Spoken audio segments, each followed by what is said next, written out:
Ça, tu montreras. Juste, ouais.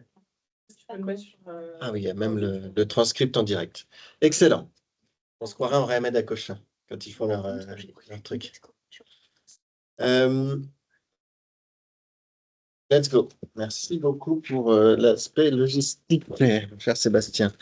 Alors, le cours d'aujourd'hui va s'arrêter juste après le deuxième point, qui sont les principes d'autorégulation cérébrale, parce que c'est un gros pavé, cette partie-là. Et la deuxième partie du cours traitera des catécholamines et du cerveau avec différents aspects. Quelles sont les catécholamines produites par le cerveau? Quels sont les effets des catécholamines sur le cerveau? On parlera de l'agression cérébrale et de la réponse systémique, cardiovasculaire, mais pas que, pulmonaire, rénale. On parlera de 3 diapos sur l'interprétation et les limites de l'interprétation du signal du Doppler transcrânien.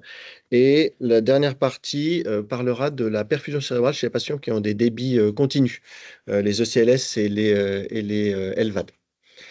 Euh, pour ce qui est du débit sanguin cérébral, la base, c'est de savoir que le cerveau n'a pas de réserve en oxygène et en énergie. Il est dépendant d'une perfusion continue, tant en systole qu'en diastole. Cette perfusion continue, elle est permise par un effet qui est l'effet Wynn-Kessel. Est-ce que vous connaissez l'effet Wynn-Kessel? Je vois quelques têtes qui hochent non. Est-ce que quelqu'un connaît l'effet Wynn-Kessel? Bon, l'effet Wynn-Kessel, c'est ce qui fait, alors vous n'avez pas le son, mais ce n'est pas forcément très intéressant, que lorsque vous avez ici donc un tuyau qui est rigide, sur lequel on ouvre et on ferme un robinet, et puis on va remplacer une des portions qui était rigide par un ballon de baudruche comme vous voyez là, qui a des propriétés élastiques, et le robinet est ouvert et fermé avec le même rythme que précédemment. La différence, c'est que vous voyez que ce ballon de baudruche va absorber une partie du volume d'eau, et donc de l'énergie délivrée par ce volume d'eau, et va la restituer par les propriétés élastiques du ballon lorsque le robinet est fermé. Eh bien, cet effet Wynn-Kessel, on l'observe dans le corps humain avec comme ballon de baudruche notre aorte, nos gros vaisseaux. Notre aorte, elle a des propriétés élastiques, elle a une élastance ou une compliance selon comment vous voulez voir les choses. Euh, et c'est fondamental puisque ce sont ces propriétés élastiques qui vont permettre que l'énergie absorbée par la paroi élastique de nos gros vaisseaux soit restituée pendant la diastole et permette d'avoir un flux. Sinon, si on avait des tuyaux rigides, il n'y aurait pas de flux possible en diastole. Or, une bonne partie de nos organes n'ont pas besoin de flux en diastole. Si vous faites un Doppler pulsé au niveau de votre artère humérale, et ça, on le fera quand on sera en réala, c'est souvent assez parlant, vous voyez que vous n'avez pas de flux en diastole.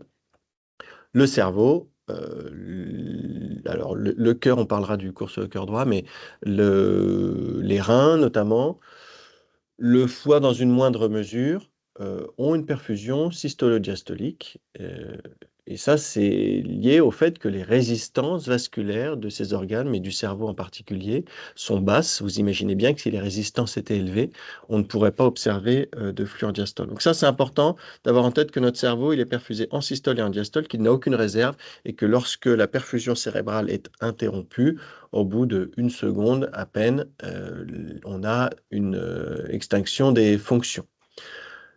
Le débit sanguin cérébral, c'est 15% du débit cardiaque, alors que l'organe cerveau correspond à 2% du poids du corps. Donc, on a une perfusion par unité de poids qui est très importante et qui est permise par 4 artères. Quand je dis 4 artères, ce sont lesquelles? Carotide, vertébrale. Et je dis reliées entre elles le plus souvent. Elles sont reliées comment? Par quel moyen est-ce qu'elles sont reliées? Ah ouais, mais quelle artère en particulier? La communicante, enfin les communicantes postérieures, puisqu'il y en a une à gauche et une à droite, contrairement à la communicante antérieure, hein, vous vous rappelez, qui n'est qu'une toute petite artère, et il n'y en a qu'une seule. Les communicantes postérieures, mais qui ne sont pas présentes chez tout le monde, puisque vous avez environ combien de pourcentage de la population? petite trentaine de pourcents des patients qui n'ont pas de communicante postérieure, ce qui veut dire que le territoire antérieur et postérieur est séparé. Or, la suppléance assurée par ces communicantes postérieures est bien utile lorsque vous avez l'occlusion d'un des axes.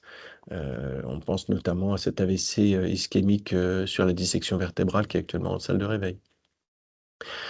Le système carotidien interne et externe est relié par le biais de l'artère ophtalmique, où vous avez normalement un flux qui va du territoire carotidien interne vers le territoire carotidien externe, donc un flux qui sort du cerveau. Et lorsque vous avez par exemple une occlusion d'une des carotides, vous pouvez observer un flux qui va cette fois-ci être inversé, permettant d'assurer à minima des suppléances. Dernier point, vous avez également au niveau cortical des anastomoses dites leptoméningées qui permettent de relier non pas au niveau de ce fameux polygone de Willis, mais cette fois-ci sur toute finalité de nos différents axes vasculaires cérébraux, permet de lier par exemple le territoire de la cérébrale antérieure et de la sylvienne. Et ces zones-là seront évidemment beaucoup plus sensibles à une baisse de pression. Le débit cardiaque, comme le débit sanguin cérébral, il suit la loi d'Ohm. C'est que la perfusion d'un organe, elle dépend de sa pression et des résistances vasculaires. Jusque-là, rien d'incroyable. On autorise Clara à venir. Jusque-là, rien d'incroyable. Notre débit sanguin cérébral, on peut l'exprimer de différentes façons. Si on reprend la petite équation de la loi d'Ohm, U égale RI, notre débit, I, est égal à la pression de perfusion, le U, divisé par les résistances vasculaires cérébrales, le R. La pression de perfusion cérébrale, qu'est-ce que la pression de perfusion d'un organe? C'est une pression d'entrée moins une pression de sortie. Pression d'entrée, c'est la pression artérielle moyenne, puisqu'on a dit que le cerveau était perfusé à la fois en systole et en diastole. La pression de sortie, c'est la pression qui arrive dans les vénules, dans les veines ménagées. Or, cette pression veineuse, et donc la pression qui règne dans les sinus veineux, hein, de la même façon, elle est très proche de la pression intracrânienne. Vous avez tous PPC, on dit c'est pas moins pic, en fait c'est pas moins pic, c'est pas moins pression veineuse cérébrale, mais on fait l'approximation que la pression veineuse cérébrale est égale à la pression intracrânienne. Et pourquoi s'autorise-t-on cette approximation? Parce que vous avez ces petites protrusions arachnoïdiennes qui s'appellent aussi exactement, ouais, tout à fait, les granules de Paccioni, qui sont des protrusions des espaces sous-arachnoïdiens au niveau des sinus veineux et qui permettent la résorption du LCR par gradient de pression. Ce gradient de pression, il suffit de 1 mm de mercure, 2 mm de mercure pour assurer le drainage du LCR. On a donc une pression qui est quasiment identique entre les sinus veineux et les villosités arachnoïdiennes. Or, la pression qui règne dans les villosités arachnoïdiennes et la pression qui règne dans le LCR est donc égale à la pression intracrânienne, d'où cette approximation. On comprend d'autant mieux que lorsqu'on a une obstruction au drainage veineux, on va avoir rapidement une augmentation de la pression intracrânienne. Il y a des situations quotidiennes d'obstruction du drainage veineux, un effort de poussée. Vous allez avoir une manœuvre de Valsalva, vous allez avoir une augmentation brutale de la pression des sinus veineux qui va tout de suite se retransmettre au niveau du cerveau. Donc, lorsque vous faites une manœuvre de Valsalva, vous avez une augmentation brutale et fugace de la pression intracrânienne. Le débit sanguin cérébral peut également s'exprimer par vélocité multipliée par pi, multipliée par le rayon au carré. Et ça, c'est aussi important de l'avoir en tête parce qu'on fait régulièrement, pour ne pas dire tous les jours, des Dopplers transcrâniens. Les Dopplers transcrâniens regardent quoi? Quelle est la seule chose qu'on mesure avec un Doppler transcrânien? Des vitesses. Donc, ce qu'on mesure, c'est ça. Et donc, pour dire que ça, c'est égal à ça, il va falloir que ça ne bouge pas. Bon, pi, OK, ça ne bouge pas. Ça, rien n'est moins sûr. Et lorsqu'on fait des manœuvres, qu'on modifie par exemple le pH, qu'on modifie la pression, bah ça peut être modifié. Tout ça pour dire que vélocité n'est pas égale à débit. OK?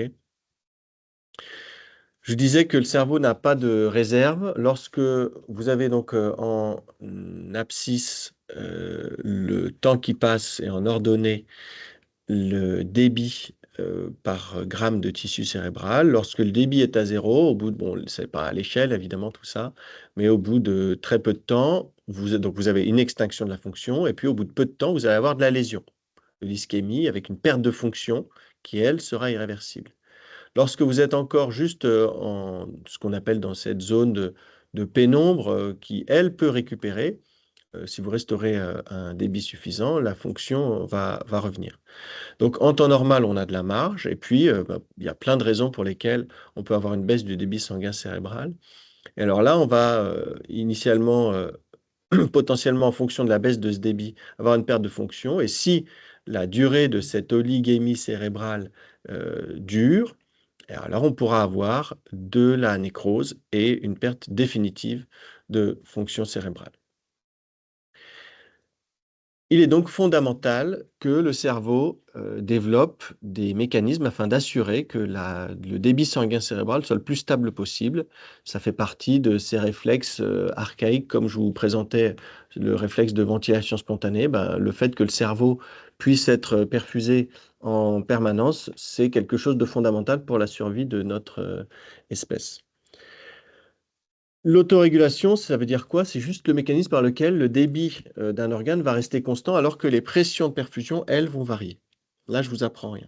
On reprend ce fameux modèle quadricompartimental ou tricompartimental du cerveau avec le volume sanguin, le volume de LCR, 100 millilitres environ dans chacun de ces compartiments, sachant que le volume sanguin est représenté par 70% dans le secteur veineux et 30% dans le secteur artériel. Puis vous avez le parenchyme, qui est réparti majoritairement avec des cellules, et puis le volume extracellulaire. Et là, on va s'intéresser à ce volume sanguin, l'objectif étant que le volume sanguin cérébral n'augmente pas d'une part parce qu'on est donc dans un espace contraint et ne baisse pas d'autre part pour les raisons que je vous ai expliquées juste avant. Le terme d'autorégulation cérébrale a été avancé déjà il y a un bon nombre d'années, une fois de plus en étudiant le cerveau de chat qui observait des vasodilatations lorsqu'ils baissaient la pression et des vasoconstrictions des vaisseaux cérébraux lorsqu'ils augmentaient la pression. Puis le terme autorégulation, lui, il arrive un petit peu plus tard. Voici une mesure chez l'humain du débit sanguin cérébral pour des pressions artérielles qui varient. Et cette mesure a été réalisée en administrant un produit radiomarqué euh, au niveau carotidien. Vous imaginez que peu de CPP accepteraient de faire ce type d'expérimentation chez l'humain aujourd'hui. En tout cas, ce sont des mesures et on observe que donc c'est la pression artérielle moyenne que vous voyez ici et le débit sanguin cérébral, cerebral blood flow, et que vous avez un plateau alors que la pression artérielle varie, le débit, lui, reste stable. C'est presque un peu trop beau pour être vrai. Et puis en dessous d'un certain seuil, lorsque le débit sanguin cérébral diminue, lorsque la pression artérielle diminue, le débit sanguin cérébral baisse. C'est une représentation de ce qu'est l'autorégulation cérébrale en pression. Une façon schématique de la représenter, celle que vous avez déjà vue 1000 fois, pression artérielle moyenne en abscisse, débit sanguin cérébral en ordonnée. Vous avez donc cette fameuse courbe avec un plateau qui est permis par comment se fait-il que le débit sanguin cérébral reste stable alors même que la pression artérielle augmente? Eh bien, lorsque la pression artérielle augmente, vous allez avoir une vasoconstriction de vos vaisseaux qui vont faire en sorte que le débit, lui, reste stable. Au-delà, il y aura une vasodilatation entraînant une augmentation du débit sanguin cérébral, c'est-à-dire que pression élevée et vasodilatation, il y a plus de débit, et en deçà, on va générer de l'ischémie. Diamètre, donc c'est le diamètre qui diminue parce que les résistances augmentent, hein, c'est une autre façon de le représenter. Alors, notre débit sanguin cérébral, on avait dit qu'il dépendait de la pression artérielle moyenne, de la pression intracrânienne, des résistances vasculaires cérébrales. Il y a tout un tas de variables qui vont avoir une influence sur ces paramètres-là. Et on va les détailler. Pour ce qui est de la pression artérielle moyenne, ça dépend des résistances vasculaires systémiques, du débit cardiaque. Je ne vous apprends rien. Lorsque vous faites un malaise vagal, vous avez brutalement une chute des résistances vasculaires systémiques, entraînant une baisse du débit cardiaque brutal, entraînant une baisse profonde de la pression artérielle moyenne, et vous pouvez avoir une authentique baisse du débit sanguin cérébral qui peut se manifester par initialement les petits phosphènes, les petits acouphènes, puis le tunnel, là, que je ne sais pas si vous avez tous déjà ressenti ça, mais le tunnel noir, là où vous voyez qu'un peu au milieu, puis si vous essayez de tenir encore, ce qui est une très mauvaise idée, après, hop, la extinction, plus de son, plus d'image, voire dans certains cas, une crise commerciale tonico-clonique généralisée. On en voit régulièrement des crises sur une franche et brutale baisse du débit sanguin cérébral. OK. Message, on ne retient pas quand on sent qu'on a un bagel qui est en train d'arriver, on s'assied, on s'allonge et on ravale sa fierté. Donc plein de mécanismes qui vont contribuer à soit assurer la stabilité de ce débit sanguin cérébral, soit potentiellement l'influer. Un vieux papier dans le BJA de 76, publié par une équipe suédoise dont on reparlera, qui vous présente 4 types de mécanismes de vasomotricité, de mécanismes qui vont jouer sur la vasomotricité cérébrale, et on va les détailler les uns après les autres. Vous avez en haut à droite l'autorégulation cérébrale en pression, donc ça c'est la pression, le débit sanguin cérébral est toujours en ordonnée. Ici, c'est le réflexe neurogénique, c'est-à-dire l'action du système nerveux autonome sur la vasomotricité cérébrale. Ici, des stimuli chimiques, que ce soit le pH, acidose-alcalose, ou la quantité d'oxygène. Et ici, le couplage neurométabolique, hein, avec à l'extrême l'activité épileptique et au plus bas le coma barbiturique. Alors, on parle d'autorégulation cérébrale en pression. De quel vaisseau parle-t-on quand on dit qu'on a une vasoconstriction de nos vaisseaux cérébraux? Alors, je l'ai déjà fait afficher, mais j'aurais dû vous poser la question. Quand on parle de résistance vasculaire cérébrale qui vont augmenter, de quel vaisseau parle-t-on? Est-ce que c'est les 4 axes qu'on a évoqués initialement ou est-ce que c'est d'autres vaisseaux? Ben, ce ne sont pas nos carotides, nos sylviennes, nos cérébrales antérieures, nos cérébrales postérieures qui vont se vasoconstricter ou se vasodilater. Ce sont des vaisseaux plus en distalité, qu'on dit des vaisseaux pio ou leptoméningés, qui circulent à la superficie du cerveau, et les artères pénétrantes. Ces vaisseaux-là, en quantité, sont beaucoup plus nombreux et en surface de section représentent un diamètre, une surface bien plus importante que celle des cérébrales moyennes antérieures et postérieures. Et donc, les conséquences sur le volume sanguin cérébral, artériel, lorsqu'on vasoconstricte ou qu'on vasodilate ces vaisseaux, seront évidemment beaucoup plus importantes que si on vasoconstrictait ou on vasodilatait nos cérébrales moyennes antérieures ou postérieures. Voici des images IRM en TOF du réseau leptoméningé. Vous voyez que ça correspond à un bon volume de sang. Donc, on va faire varier notre pression artérielle moyenne, et alors même qu'on fait varier notre pression artérielle moyenne, notre débit sanguin cérébral va rester stable. Quel est le mécanisme qui explique cela? Est-ce que vous avez une idée? Pas d'idée. Moi, je vous propose ce réflexe qui est le réflexe principal par lequel on a une autorégulation cérébrale en pression. C'est le réflexe myogénique. C'est simplement que lorsque vous avez c'est que quand vous avez une augmentation de la pression pariétale au niveau endovasculaire, ça va contraindre la paroi de vos vaisseaux qui vont transmettre cette pression aux cellules musculaires lisses qui sont situées au niveau de la média de vos artérioles. Et lorsque vous allez distendre un petit peu, mettre en tension, exercer un stress pariétal sur ces cellules-là, eh bien, il va y avoir des cascades de signalisation intracellulaire qui vous sont représentées un peu en bas à gauche, un peu imbitables. Enfin, ce que vous pouvez voir, c'est quand même que vous avez un stretch de la pression qui est appliquée, les récepteurs au niveau de la paroi, et ce signal va être transmis jusqu'au réticulum sarcoplasmique pour libérer du calcium et entraîner une vasoconstriction. C'est lié au fait notamment qu'on va étirer le cytosquelette de ces cellules. C'est un des mécanismes par lesquels vous allez avoir une sortie de calcium et une constriction de vos vaisseaux. Ce mécanisme donc de vasoconstriction lorsque vous étirez les cellules musculaires lisses artériolaires cérébrales notamment, peut être inhibé.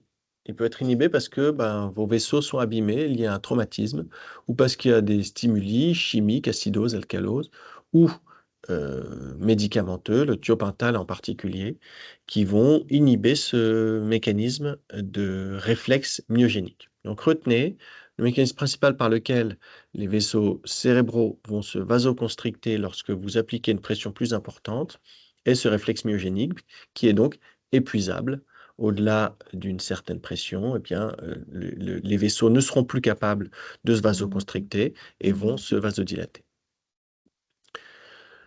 L'hypertension artérielle chronique est classiquement décrite comme déplaçant vers la droite le plateau d'autorégulation cérébrale, autrement dit, des vaisseaux qui étaient pour un même niveau de pression avec un calibre donné auront un calibre différent. Une autre façon de le dire, c'est que lorsque vous avez une baisse de pression artérielle, un sujet hypertendu chronique aura une propension à développer de l'ischémie probablement un peu plus importante que quelqu'un qui n'est pas hypertendu chronique. Alors, quel est l'effet du système nerveux autonome sur les résistances vasculaires cérébrales? Et là, on parle du réflexe neurogène. C'était la courbe en bas à droite quand je vous présentais les quatre mécanismes de vasomotricité. Le réflexe neurogène, c'est que lorsque vous avez l'activation du système nerveux autonome, là on va parler de l'activation du système sympathique, vous allez avoir une vasoconstriction des cellules musculaires lisses artériolaires. Et dans la deuxième partie du cours, je vous parlerai justement du réseau du système nerveux autonome sur les vaisseaux, enfin sur le cerveau au sens large et sur les vaisseaux cérébraux plus en particulier. Le système parasympathique, lui, sans grande surprise, va entraîner une vasodilatation. Il y a d'autres mécanismes qui s'y ajoutent, la sérotonine, qui est également une catécholamine produite par le cerveau, qui va entraîner une vasoconstriction. Vous avez l'ENO, que le cerveau peut également produire localement. Vous savez, la hénosynthase endothéliale qui est produite par les cellules endothéliales, qui va entraîner de la vasodilatation. L'ENO, ça vasodilate. La vasopressine, pareil, produite par le cerveau, qui va entraîner de la vasoconstriction. Maintenant, les effets, en particulier du système nerveux autonome et de ces différents mécanismes, comparé aux autres mécanismes d'autorégulation, je pense aux réflexes myogéniques notamment, sont très faibles. Et finalement, quand bien même on a effectivement un effet de vasoconstriction et de vasodilatation, quand on le met en perspective avec la vasoconstriction et la vasodilatation liées à une augmentation et une baisse de pression artérielle, finalement c'est minime. Vous voyez ici que c'est mis en perspective avec, c'est comme si on faisait une variation de 1 à 2 mm de mercure de PCO2, autrement dit, entraînant une acidose équivalente à une augmentation, une baisse de 1 à 2 mm de mercure de PCO2. Alors, le pH est un stimulus très fort, mais 1 à 2 mm de mercure, c'est rien par rapport aux autres mécanismes. Donc ça a un effet, mais qui est faible par rapport aux autres. Alors, parlons du pH, puisqu'on évoquait à l'instant le CO2. Vous avez des vieilles diapos ici, avec à la fois le Guyton à droite qui vous présente en fonction des variations de CO2 le débit sanguin cérébral. Vous voyez une relation quasi linéaire, du moins dans les valeurs qui correspondent au range habituel d'évolution de notre peptide CO2. Vous avez un débit sanguin cérébral qui augmente considérablement. Ici, c'est volume sanguin cérébral et ici, débit sanguin cérébral. Vous voyez une augmentation considérable lorsque vous avez des variations de CO2. Oui, donc 1 mm de mercure de variation de CO2, autrement dit une acidose liée à une augmentation d'1 mm de mercure de CO2, entraîne une augmentation du débit sanguin cérébral de l'ordre de 3%. Alors, une question. ouais. Parce que souvent, on dit qu'il faut qu'il soit normal au pH, on entend beaucoup ça dans le service. C'est le pH ou c'est la PCO2 qui compte vraiment? C'est une excellente question. J'ai deux réponses à ça. Un papier fondamental, ici, enfin fondamental au sens, c'est une étude, c'est une étude sur du modèle animal, des chats anesthésiés, une fois de plus, ces pauvres chatons. Alors, c'était pas des chatons, on va dire que c'était pas des chatons, hein. Ils ont fait un volet, une craniotomie, et ils regardaient le diamètre des artères piales, les fameux vaisseaux qui sont censés être sensibles à la vasomotricité lors des variations de pression, mais également de pH. Et ils faisaient varier localement le pH, en maintenant constant le CO2. Et ils observaient, alors que la pression partielle en CO2 au niveau du LCA était constante et qui faisait varier le pH, ils observaient une modification du diamètre des vaisseaux. Vous avez la référence qui est là. Un autre exemple, qui est cette fois-ci avant-hier dans le service, de jeunes patients traumatisé crânien grave de 15 ans qui était lors de notre dernière garde, encore en pleine phase d'HIC, avec son poumon qui s'altérait à une semaine de prise en charge, était avec une petite alcalose d'origine respiratoire, on hyperventilait probablement, enfin d'origine mixte d'ailleurs, métabolique, surtout métabolique, je ne sais pas pourquoi je vous dis respiratoire, elle était majoritairement métabolique, 30 de réserve. Il avait donc 7,49 de pH. On avait une pression intracrânienne qui était normale. 7,49 de pH, c'est pas bon pour nous parce que l'alcalose est un puissant vasoconstricteur. On en parle ici, hein. On voulait donc le remettre normal pH. On a donc baissé prudemment et progressivement la ventilation alvéolaire en baissant la fréquence. Et on a atteint le lendemain matin 7,40 tout pile, 7,41 de pH, avec une capnie à 54, hein. Il est passé de 40 de capnie à 54 de capnie. Et la pression intracrânienne, alors qu'on était encore dans cette phase chaude d'HTIC, n'a pas bougé d'un iota. Les Dopplers transcrâniens n'ont pas bougé d'un iota, hein. C'est, je pense, un bon exemple, une application pratique de ce qui compte, c'est le pH. Et à cibler une PCO2 normale chez ce patient-là, on aurait entraîné une vasoconstriction cérébrale et peut-être des lésions d'ischémie parce que l'alcalose est un puissant vasoconstricteur pour le cerveau. Est-ce Euh, qu'il y a eu le même genre d'étude, mais en faisant l'inverse, en gardant un pH constant et en faisant varier le CO2? alors, c'est une bonne question. Je ne sais pas, mais je suis convaincu que ça ne modifierait pas le tonus vasomoteur, puisque ce qui entraîne de la vasoconstriction et de la vasodilatation au niveau des cellules musculaires lisses, c'est vraiment l'acidose, le pH, enfin les variations de pH. Alors évidemment, le CO2 est une variable qui peut changer vite. On le montre bien en modifiant la ventilation alvéolaire et qui diffuse extrêmement facilement au niveau du LCR et qui donc avoir des effets immédiats sur le tonus cérébral. Enfin, immédiat, parfois on constate que c'est un tout petit peu retardé. Mais donc, le CO2, oui, est un puissant euh, vasodilatateur du cerveau par son action sur la variation de pH, hein. Parlons du couplage neurométabolique. Pareil, le Guyton, hein, une petite bible pour nous tous. Euh, on observe au niveau des régions occipitales, après un stimulus visuel intense, le débit sanguin de ces régions occipitales. Et lors d'un stimulus visuel de 30 secondes, vous allez avoir une nette augmentation de l'ordre de 40% du débit sanguin cérébral dans ces régions-là. C'est le principe de fonctionnement de l'IRM fonctionnel. Lorsque vous demandez à une zone du cerveau de fonctionner, vous observez une augmentation de la perfusion de ces zones-là, hein. C'est quand vous augmentez la demande, vous augmentez les apports.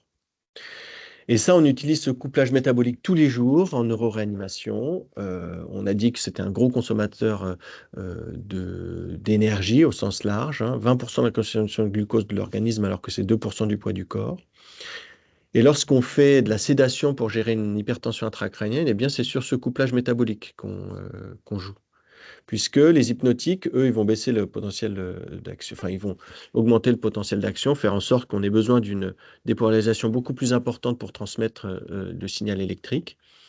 Euh, et en baissant l'activité électrique du cerveau, on va baisser la demande énergétique, ce qu'on appelle la CMRO2, la consommation énergétique du cerveau. Et en baissant les besoins, on baisse les apports. Donc on va entraîner une baisse du débit sanguin cérébral. Euh, alors quand on utilise des hypnotiques dans une large zone du cerveau, les neurones ont deux gros postes de dépense énergétique, la transmission du signal électrique, hein, le largage des neurotransmetteurs, et puis leur machinerie cellulaire de base, hein, leur fonctionnement de canaux ioniques et autres. Quand on utilise les hypnotiques et le plus puissants, disons, d'entre eux, de ce point de vue-là, ce sont les barbituriques, le thiopental, qu'on est en train de baisser chez notre jeune patient traumatisé crânien. Euh, on va jouer sur la transmission du signal électrique. Voilà. Baisse de CMRO2, baisse du débit sanguin cérébral, baisse de pression intracrânienne. C'est le couplage métabolique. Qu'en est-il de l'oxygène? L'hypoxie, là je parle cette fois-ci d'hypoxie, la quantité d'oxygène qui va arriver au niveau du tissu cérébral entraîne une vasodilatation. L'hyperoxie, elle n'est pas représentée sur ce schéma-là, mais j'ai mis un papier en référence. L'hyperoxie également va entraîner de la vasoconstriction cérébrale, donc il faut de la normoxie. Qu'en est-il de l'hématocrite? Et c'est un sujet d'actualité, puisque je ne sais pas si vous voyez, en ce moment, il y a plein de papiers qui sortent sur libéral versus restrictif. J'en ai en tête là 3 dans l'histoire récente, chez le traumatisé crânien, chez le neurolésé. Il y en a 2 chez le traumatisé crânien et un chez le neurolésé qui est sorti là cette semaine, qui s'intéresse au seuil restrictif versus libéral. Euh, alors, hématocrite et débit sanguin cérébral, ces 2 variables ne sont pas indépendantes l'une de l'autre, puisque hématocrite et débit cardiaque ne sont pas indépendantes. Vous savez que quand votre hématocrite diminue, que le sang devient plus fluide, le débit cardiaque augmente, hein. Par Poiseuil, une fois de plus, là, on baisse la viscosité, on augmente le débit. Et ben de la même façon, lorsque l'hématocrite diminue, le débit sanguin cérébral augmente. Alors après, il faut aussi prendre en compte le fait que lorsque cet hématocrite diminue, potentiellement, on peut avoir de l'hypoxie localement, qui, elle, va entraîner de la vasodilatation. C'est un équilibre délicat à trouver entre les effets de l'hypoxie, les effets de la baisse de la viscosité qui augmente le débit, les effets immunomodulateurs, pro-inflammatoires de la transfusion. OK. Donc, on a tous ces paramètres-là. Je ne vous ai pas parlé de la pression, enfin si, je l'avais évoqué tout à l'heure, de la pression veineuse corticale, qui est un paramètre hyper important sur notre pression de perfusion cérébrale. C'est la raison pour laquelle on positionne nos patients neurolésés à 30 degrés, que le cordon de la sonde d'intubation et la mentonnière du pansement de tête ne doivent pas comprimer nos veines jugulaires, puisque c'est directement la pression en amont qui en pâtira. Et c'est un équilibre de toutes ces variables-là, et peut-être même d'autres qui nous sont inconnues, qui fait qu'on a un débit sanguin cérébral qui va soit être stable, soit varier en fonction de ces différents stimuli. Une petite diapo pour tempérer mon message, parce que rien n'est tout blanc ou tout noir. Le très beau plateau d'autorégulation que je vous ai montré sur les papiers initiaux et puis sur les schémas. En fait, la vraie vie, c'est probablement pas aussi beau que ça. Avec ici, c'est des études plus récentes qui montrent que le plateau est probablement plus étroit qu'on ne pense. Et puis tout ça, c'est influencé par plein de paramètres. Et quand vous avez, par exemple, une baisse de la pression de perfusion cérébrale, pourquoi y a-t-il une baisse? Est-ce qu'il y a une baisse du débit cardiaque? Mais s'il y a une baisse du débit cardiaque, en fait, il n'y a pas que la baisse de la pression de perfusion cérébrale. Est-ce qu'il y a des variations de pH qui sont associées, d'oxygénation? Et puis tout ce qui se passe chez notre patient, qui a peut-être pas que une lésion cérébrale. Bref, il y a énormément de facteurs qui rentrent en compte pour modifier le tonus des vaisseaux cérébraux. Alors, chez notre patient traumatisé crânien, tous ces paramètres-là, comment est-ce qu'on va pouvoir les appliquer et les prendre en compte? Finalement, quand on réfléchit sur les axos, c'est beaucoup sur tous ces mécanismes qu'on joue.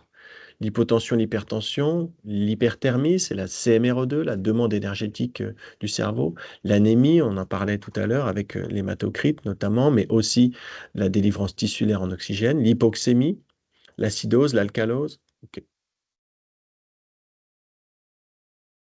Et on va finir cette matinée en prenant le temps de parler des concepts de Lund et de Rosner.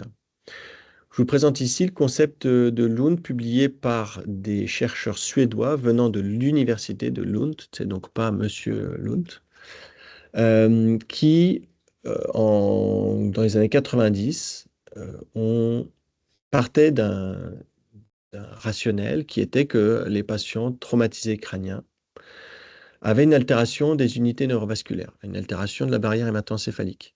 hein. Quand on a un crâne qui est lésé, on a des vaisseaux qui sont abîmés, on a une barrière hémato-encéphalique qui est abîmée. Et ils se sont dit qu'ils allaient avoir pour objectif de limiter au maximum l'œdème lié à cette altération des unités neurovasculaires. Pour ce faire, ils ont travaillé sur la pression hydrostatique et le gradient colloïdo-osmotique en se disant qu'il fallait baisser la pression artérielle. Et ça, ils utilisaient des bêta-bloquants et des alpha-agonistes, la clonidine, qu'ils allaient vasoconstricter les vaisseaux cérébraux en utilisant du thiopental et des dérivés de l'ergot. Ils allaient augmenter la pression oncotique. Je vous ai dit, ils s'intéressaient au gradient colloïdo-osmotique en administrant de l'albumine aux malades. Ils allaient administrer des culoglobulaires. Et je vous ai dit, eux, leur objectif, c'était de diminuer au maximum l'œdème cérébral pour baisser la pression intracrânienne. Alors, il n'y a pas d'études contrôlées randomisées, mais c'était un peu une bundle de prise en charge des patients traumatisés crâniens. Ils observaient dans leur pratique que quand ils faisaient ça, eh ben, vous voyez, c'est le papier en bas, Improved outcome after severe head injury with a new therapy based on principles of brain volume regulation and preserved microcirculation. OK? Ils essayaient de baisser cet œdème avec leur bundle de prise en charge et ils observaient que leur patient allait mieux. Eux, ils partent de l'équilibre osmotique selon Starling quand on l'applique au concept de Lund. Vous connaissez, hein, l'équilibre osmotique selon Starling, c'est que la filtration nette transcapillaire dépend du coefficient de filtration, de gradients de pression hydrostatique, capillaire et interstitielle, et des gradients de pression colloïdo-osmotiques. Si on l'applique à notre patient neurolésé, notre coefficient de filtration capillaire, il est altéré parce qu'on a une barrière hémato-encéphalique qui est lésée. Notre pression hydrostatique, elle est modifiée, soit parce qu'on a une baisse de pression. Enfin, eux, ce qu'ils vont faire, c'est qu'ils vont jouer là-dessus en baissant la pression capillaire. Le but étant que cette filtration nette soit la plus basse possible, en vasoconstrictant les vaisseaux cérébraux, et puis jouer sur le gradient colloïdo-osmotique en apportant de l'albumine. Et alors, donc, en fait, c'est plutôt sur le côté colloïde, puisque l'effet osmotique, il joue peu. Et ça, on l'abordera plus en détail lorsqu'on fera le cours sur eau, sel et cerveau, autrement dit osmorégulation cérébrale. Puisque lorsque vous avez une unité neurovasculaire qui est altérée, le coefficient de filtration capillaire, lui, il n'est plus le même qu'avant, et il va faire que vous allez avoir une fuite d'eau, oui, mais d'électrolytes également. Donc c'est pour ça qu'ils ne faisaient pas d'osmothérapie, puisqu'il s'était dit que dès lors que l'unité neurovasculaire était altérée, ça aggraverait l'œdème. À cette, on va dire, école de pensée suédoise, s'opposait une école de pensée, cette fois-ci, je crois qu'ils sont américains. Alors là, c'est Monsieur et Madame Rossner, M.J. Rossner et S.D. Rossner, qui, pareil, dans les mêmes années, eux, ont ciblé non pas l'œdème, mais l'ischémie. Ils se sont dit, nos patients traumatisés crâniens, on va s'assurer qu'ils aient une pression de perfusion cérébrale qui soit correcte. Quitte à ce que la pression intracrânienne soit un peu plus élevée. Nous, ce qui tue les malades, c'est l'ischémie. Donc, on veut qu'ils aient une PPC qui soit correcte. Et pour ça, on va leur augmenter la pression artérielle, on va les remplir, on va faire en sorte que la pression de sortie soit la plus basse, donc on veut un drainage du LCR qui soit convenable, on va leur faire de l'osmothérapie, on va les transfuser, on va les mettre à plat pour qu'il n'y ait pas de gradient de pression entre le cœur et les vaisseaux cérébraux. Et donc, ils ont comparé leur nouveau bundle de prise en charge avec une cohorte de traumatisés crâniens et ils trouvaient qu'ils avaient moins de mortalité à un meilleur gauze. Eux, ils partent de ce rationnel-là avec la cascade on va dire, vertueuse de la vasoconstriction et la cascade et le cercle vicieux de la vasodilatation. Et par exemple, pour ce qui est de la vasoconstriction, on peut partir de l'augmentation de la systolic arterial blood pressure, qui peut être lié à tous ces effets-là, mais notamment des effets pharmacologiques. Disons qu'on augmente un petit peu la noradrénaline à notre traumatisé crânien, on lui augmente la pression artérielle systolique, on augmente la pression de perfusion cérébrale, qui va augmenter la vasoconstriction cérébrale par le biais notamment de votre réflexe, comment s'appelle-t-il? Loud and clear, myogénique, ouais. Euh, qui va baisser le cerebral blood volume en vasoconstrictant, hein, puisqu'on parle de vasoconstriction artériolaire, qui va baisser la pression intracrânienne, qui va elle-même augmenter la pression de perfusion cérébrale. C'est le cercle vertueux. À l'inverse, vous avez ce cercle vicieux où là, on peut partir pareil de la baisse de la pression artérielle. Bon. Et ici, une représentation de baisse de pression artérielle entraînant une augmentation de pression intracrânienne et une baisse de pression de perfusion cérébrale. Et lorsqu'il réaugmente la pression artérielle, vous voyez l'échelle de 0 à 100, hein, donc c'est peut-être pas ridicule cette différence-là.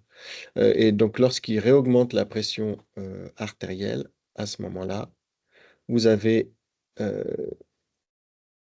tac, la pression intracrânienne qui va, enfin, peu de temps après, rebaisser, permettant une amélioration de la pression de perfusion cérébrale. Alors, ces deux concepts, est-ce qu'ils s'opposent vraiment? La vision, on va dire, plus moderne est que le cerveau n'est pas, c'est une fois de plus, comme je vous le disais tout à l'heure, c'est jamais tout blanc ou tout noir. Le cerveau est un organe hétérogène et lorsqu'il est agressé, vous avez des zones du cerveau qui vont être directement contuses, puis autour de ces zones contuses, de l'œdème vasogénique qui va se développer et qui va augmenter probablement au fur et à mesure du temps, peut-être plus si vous avez une augmentation de la pression de perfusion locale. Et puis à côté de ça, vous avez des zones du cerveau qui, elles, ne sont pas lésées et qui vont avoir des unités neurovasculaires qui sont fonctionnelles et qui vont avoir un réflexe myogénique qui est toujours efficace. Donc vous avez à la fois dans le cerveau des zones qui ont perdu l'autorégulation cérébrale en pression, donc une réflexion selon l'école de Lund, et puis des zones qui ont conservé l'autorégulation en pression. Et donc là, un équilibre qui fonctionne plutôt sur le Rosner. Et comment est-ce que ça marche? Ben, c'est finalement une balance, un équilibre entre ces différents mécanismes-là. Et cet équilibre, il est dynamique dans le temps. Lorsque le patient vient d'être traumatisé, là, souvent on observe, mais c'est pas systématique, qu'il fonctionne selon un modèle de Rosner où ils répondent à une autorégulation en pression. Et puis à la faveur que l'œdème périlésionnel se développe, que les unités neurovasculaires vont peut-être continuer à s'altérer, vous allez parfois basculer dans un modèle de Lund ou être d'emblée dans un modèle de Lund, souvent chez des patients qui sont plus graves. Et donc finalement, c'est un équilibre entre les deux. Ce que je veux dire par là, c'est que on teste le système en challengeant l'autorégulation cérébrale en pression. Et si elle est toujours... et ce qu'on observe, nous, ce qu'on peut mesurer, c'est quelque chose finalement de très grossier, puisqu'on a notre capteur de pression intracrânienne dans une zone du cerveau, mais je ne veux pas vous dire par là qu'il faut mettre 10 capteurs dans la tête du malade, hein. On sait que mettre un capteur des deux côtés ne fait pas mieux que mettre un seul capteur. Elle reflète la pression, on va dire, dans l'ensemble de l'encéphale. Mais on a finalement une mesure de pression et on va regarder en variant notre pression artérielle, quelle va être cette variation de pression. Mais on va à la fois, probablement en montant un peu la pression artérielle, augmenter un peu plus la pression de perfusion dans des zones qui vont majorer l'œdème. Et puis, on va à la fois vasoconstricter d'autres zones, ce qui va permettre de baisser la pression intracrânienne et d'assurer une perfusion cérébrale qui est peut-être meilleure pendant un temps donné. Donc, c'est un équilibre qui est précaire, qui est dynamique dans le temps, qu'il faut tester régulièrement. Et c'est pas, c'est du Lund ou c'est du Rosner et on discute pas, ça fonctionne que comme ça. Et voici un scanner qu'on a eu récemment avec un TC grave chez un jeune. Vous voyez à la fois sur les coupes scanographiques de droite des zones de contusion de l'hémorragie intraventriculaire, de la contusion intraparenchymateuse. Et puis, bon, un cerveau qui est quand même avec une densité qui est pas très engageantes. Et puis sur les coupes IRM en SWI, donc des coupes qui voient du sang notamment en dehors des vaisseaux, enfin du sang qui ne bouge pas et qui est en dehors des vaisseaux, ou même dans les vaisseaux d'ailleurs, ça apparaît en noir. Là, vous voyez aussi beaucoup plus de zones que ce que les contusions que vous voyez sur le scanner. Donc, il y a des choses qu'on voit et puis il y a tout un tas de choses qu'on ne voit pas. Et donc, ce qui nous semble être une zone avec une interaction de barrière, il y en a probablement beaucoup plus que ce qu'on pense quand on a de la lésion axonale diffuse, notamment. Donc, on individualise les traitements et ce n'est pas que du Lund ou que du Rosner. Je vous présente ici différents types de recommandations. Ici, celle de la Brain and Trauma Foundation qui date de 2016. Mais faire des recommandations chez le traumatisé crânien, c'est compliqué puisqu'on vient de voir à l'instant qu'il n'y a pas un traumatisé crânien qui est le même et que le même TC va dans le temps avoir des lésions qui sont évolutives et qui ne va pas répondre de la même façon. Donc, dire qu'on a une cible de pression artérielle qui est élevée et une cible de pression intracrânienne, c'est finalement, quand on regarde sur des grosses cohortes de malades, on voit que quand on a une pression intracrânienne qui est à plus de 22 mm de mercure, on aura un plus mauvais outcome. Mais est-ce que pour ce malade-là, à ce moment donné, on ne peut pas avoir, parce qu'il fonctionne plutôt sur un modèle de Rosner, augmenter un peu la pression de perfusion cérébrale, quitte à avoir une pression intracrânienne un peu plus élevée, et puis dans un deuxième temps, le baisser. Bon, c'est juste vous dire que les choses sont dynamiques. Après, lorsqu'on ne sait pas ce qu'on fait, typiquement le jeune polytraumatisé qui a été accueilli hier et qui avait manifestement une HTIC très sévère en préhospitalier, hein, l'objectif, c'est de monter la pression artérielle. Hein. Il vous faut du 85 de PAM lorsque vous avez un TC supposé grave. Hein. Je vous rappelle, TC grave, c'est quoi la définition?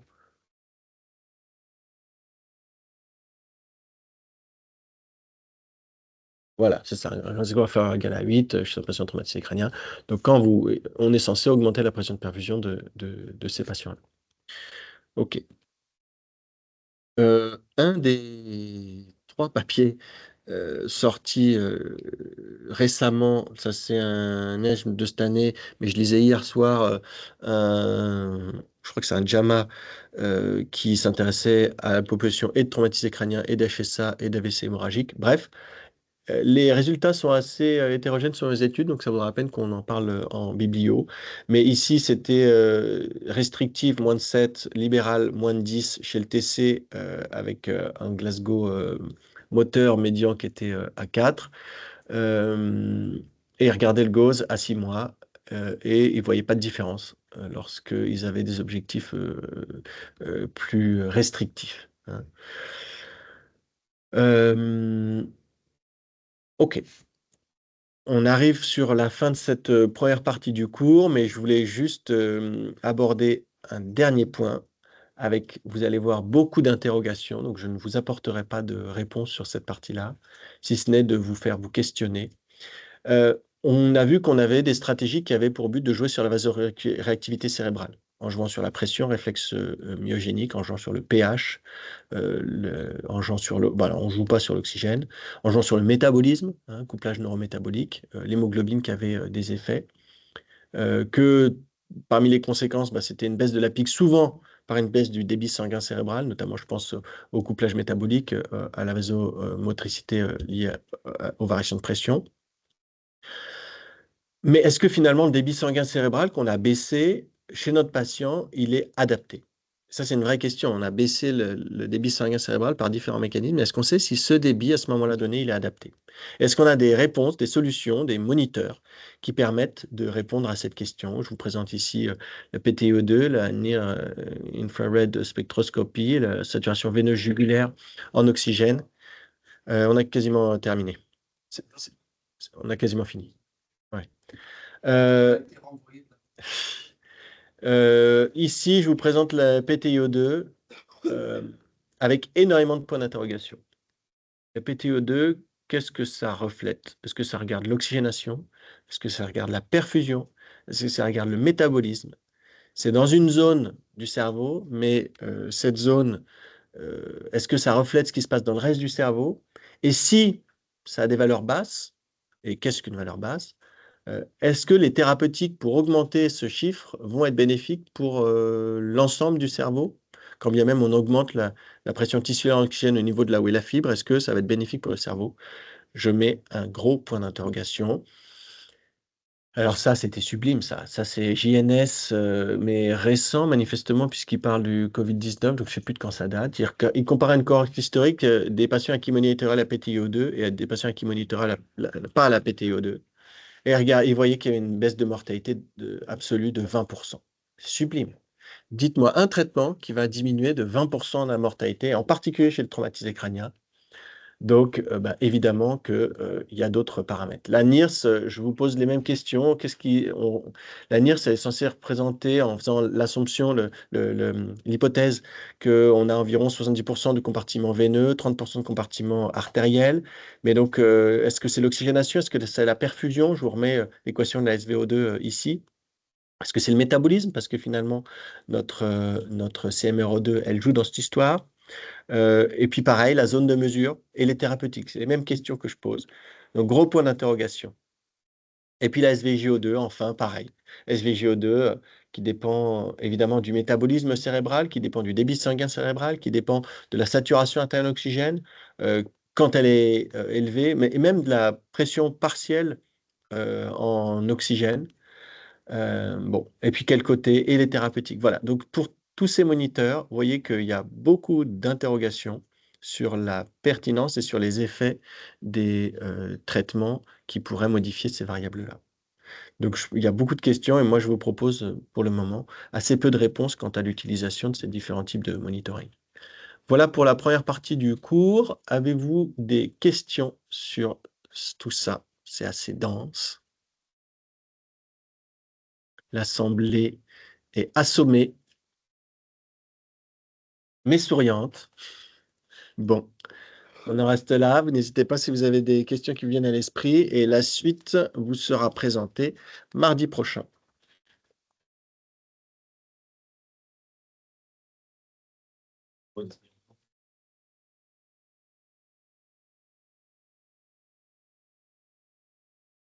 Et du coup, le gars, le comédien qui était dans son truc, il a rappelé.